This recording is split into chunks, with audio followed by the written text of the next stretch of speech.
Mwiriwe bakunzi b'ikiganiro cy'uburezi hano ku murongo wacu wa YouTube channel witwa Sound Mind Success Mentor. Tuje kubagezaho ikindi kiganiro gishya gishingiye ku burezi. Turi munsi turi buganire ku moko y'ababyeyi n'uburyo bariramo abana babo. Muri bushize twabagejeho ikiganiro ku moko y'abana, aho twabonye umwana barabwirizwa na tereriyo. Burya rero umwana avuka ku mubyeyi, kandi imyitwarire y'umwana akenshi umubyeyi igiramo uruhare runini cyane. Uyu munsi rero ndabasaba ko mukurikira mwitonze iki kiganiro, kuko ni ingirakamaro cyane mwebwe ababyeyi muracyungukiramo byinshi, ariko n'abandi muteganya kubaho hari byinshi muri bwungukiremo, n'abandi mwese mufite muhuriye n'uburezi.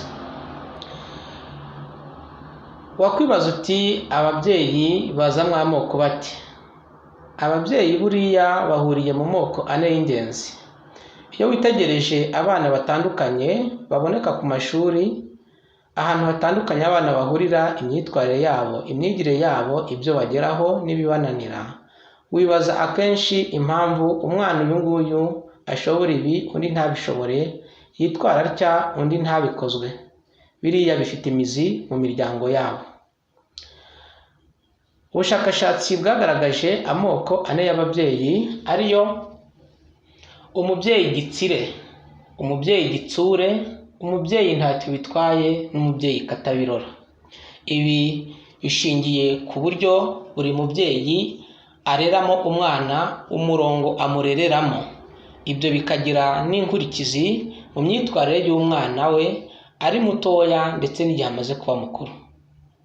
Uyu munsi rero tuje gusesengura aya moko ane kugira ngo buri muntu w'umubyeyi amenye icyiciro yisangamo, umurongo arereramo umwana, amenye ibyiza byawo ndetse n'ingaruka bishobora kumugiraho, hanyuma aze guhitamo uburyo bwiza ashobora kugena bwo gutanga umurongo w'uburere ku mwana we, dore ko nta mubyeyi utaba wifuza kugira umwana mwiza umuteye ishema kandi ugera kuri byinshi.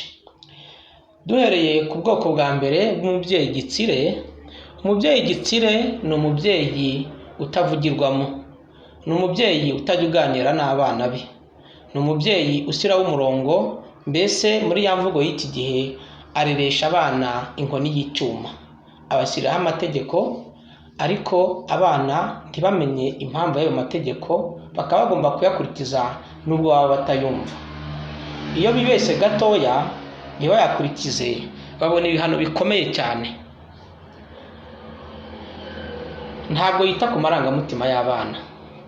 Kuri we umwana agomba gukurikiza amategeko yahawe, nta mahitamo. Iyo agerageje gushaka kubaza impamvu no gutanga ibitekerezo, umubyeyi amubwira ko uwo mwanya atawufite, kandi abaye ananiwe gukurikiza ibyo yahawe, ikiruta yava muri urwo rugo cyangwa agashaka undi mubyeyi.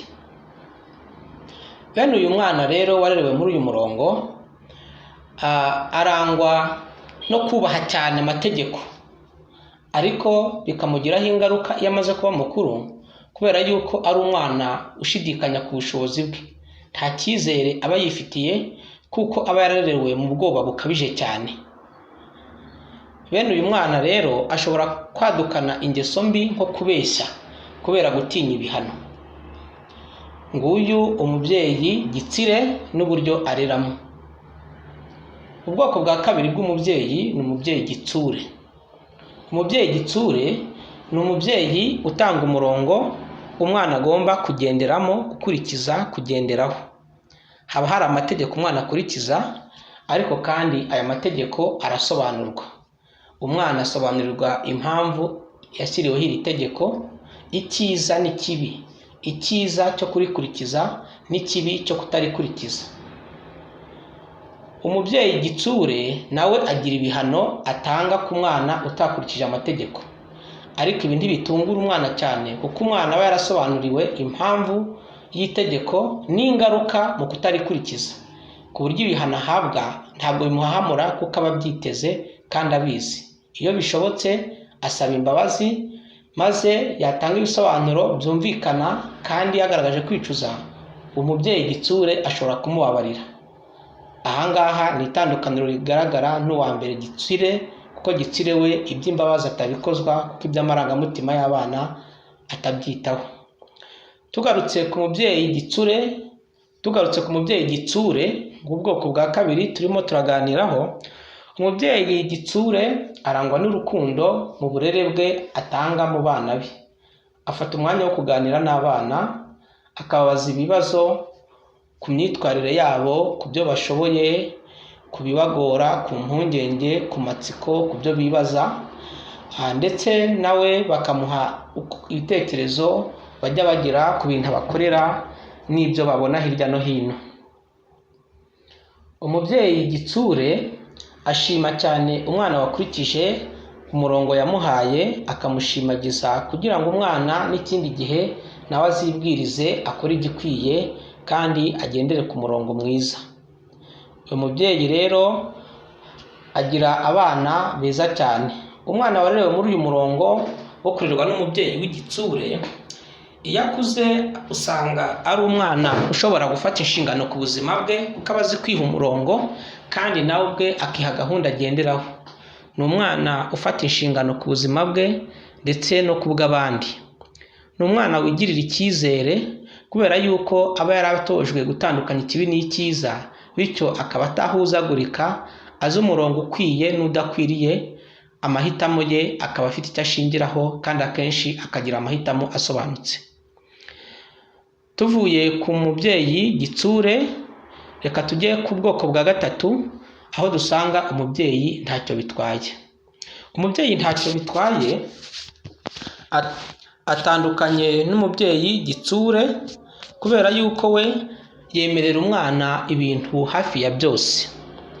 Ni hahandi usanga umwana mu rugo ashobora kuva mu rugo akajya kureba bagenzi be atasabye uruhushya, ugasanga umubyeyi arimo aribaza ngo umwana wanjye yagiye hehe, kandi yavuye mu rugo ahari, cyangwa se umwana yavuye mu rugo umubyeyi we adahari ariko yakagombye kuba yabimubwiye, ariko kuri we yumva ko nta kibazo.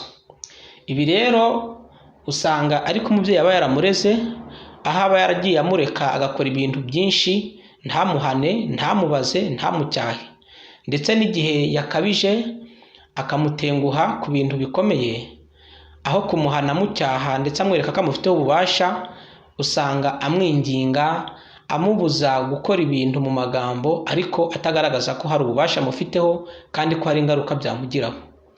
Amategeko y'umubyeyi ntacyo bitwaye, ntabwo umwana yitaho kuko nta kintu aba avuze, kuko nta ngaruka zigaragara iyo atayubahirije. Umwana wakuriye muri uyu murongo usanga abaho mu rujijo kubera yuko atabasha gutandukanya ikibi n'icyiza. Mu myumvire ye amera nk'aho atekereza ko ibintu byose byemewe. Iyo ageze ku ishuri usanga bimugora gukurikiza amategeko y'ikigo, ndetse ugasanga ari wa mwana ushaka gukora ibintu na bagenzi be bashobora kumwibazaho bitemewe, mbese bitandukiriye, biteye ubwoba. Ni wa mwana usanga yubahuka, ni wa mwana ushobora gukora ibintu biteye isoni, ni wa mwana usanga bagenzi be bashobora koshya ibyo batinya gukora bafitemo inyungu, nko kubahuka gukora ibintu runaka cyangwa kuvuga ibintu akaba ari we babibwira kuko baba bazi yuko we ntacyo atinya. Uyu mwana rero iyo ageze ahantu bamuha amategeko biramugora kwiyakira, akivumbura, akumva ko bamwanga, kandi ugasanga nta tegeko na rimwe ashobora gukurikiza.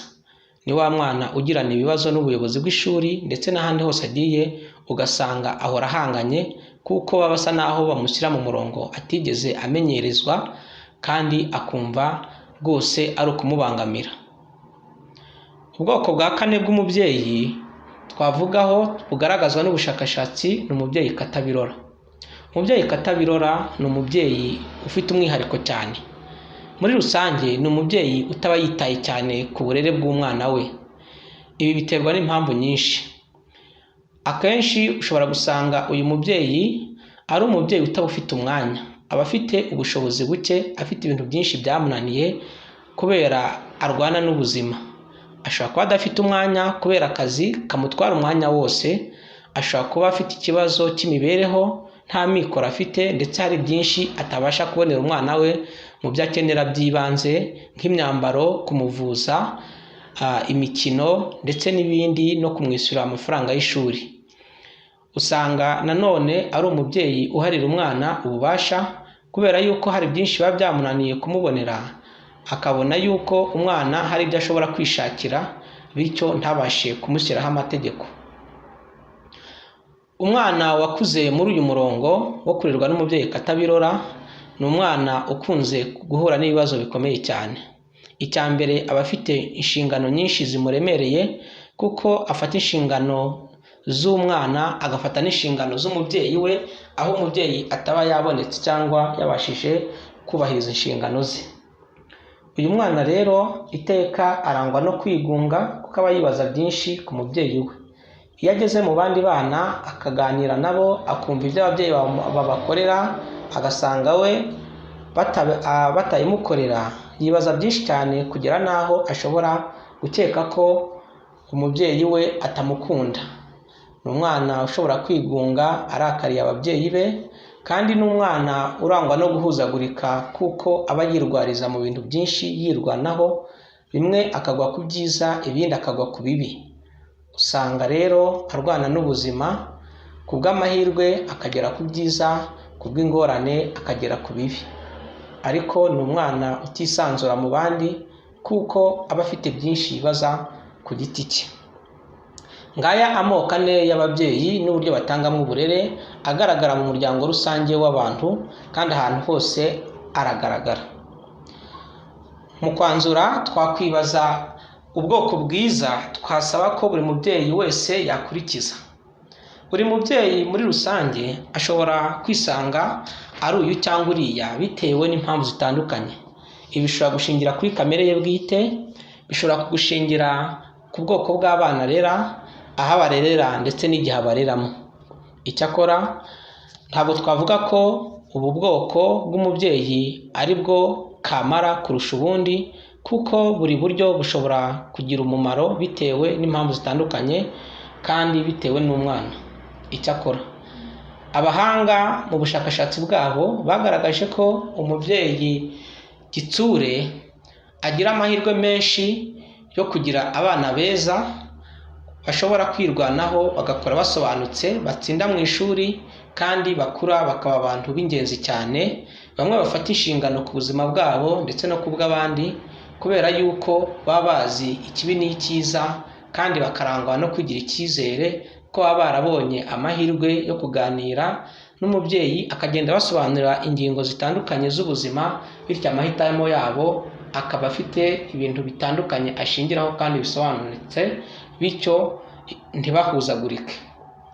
Ni byiza rero ko buri mubyeyi yisuzuma, akareba neza uburyo bwiza areramo abana be, akareba aho adakora ibikwiye, aho ajenjeka bitari bikwiye, aho akabya igitsure n'igitsire, bityo akikebuka kugira ngo nawe abana be babe beza kurushaho, dore ko buri mubyeyi wese aba yifuza kugira abana beza basobanutse kandi bamuteye ishema. Nimudutera inkunga muri iki kiganiro mukanda like na subscribe, kandi muduha ibitekerezo muri comments, kugira ngo ibiganiro by'ubutaha bizaba ari byiza kurushaho, kandi mutubwire niba iki kiganiro cyabubatse, kugira ngo natwe tujye turushaho gushakashaka no gucukumbura tubagezeho ibiganiro byiza. Tubifurije kugira amahirwe mu rubyaro.